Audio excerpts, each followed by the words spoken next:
What's up everybody, Matt Maran here with another video from New York. Hyundai had a few debuts. They were already shown at the Geneva Motor Show a few weeks ago, but they now have the US versions here. So this is my first time checking out the new Santa Fe for 2019, which does look very sharp and good looking, but still reminds me of the Jeep Cherokee a little bit.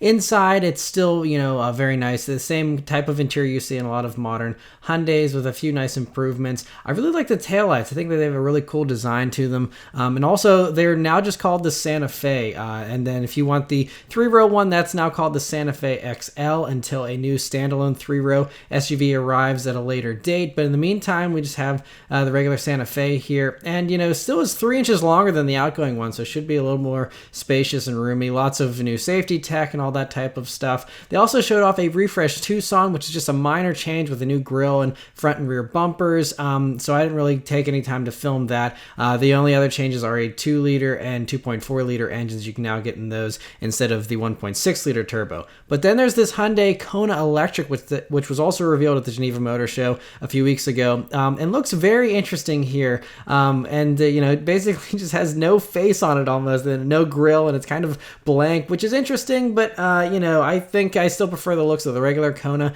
but still is cool. The interior is mostly like any other Kona. The big news here is the range. Now it's an all-electric SUV, and the range for Europe was quoted at 292 miles, which is more generous with their testing cycle. Here it's going to be about 250 miles of electric range, which is still really good, and there's very few all-electric SUVs out there on the market, so I was really cool that Hyundai is one of the first out there, and I think it should sell pretty well, depending on the price, of course, which they haven't announced yet. So anyway, that is the new debuts from Hyundai at the 2018 New York Auto Show.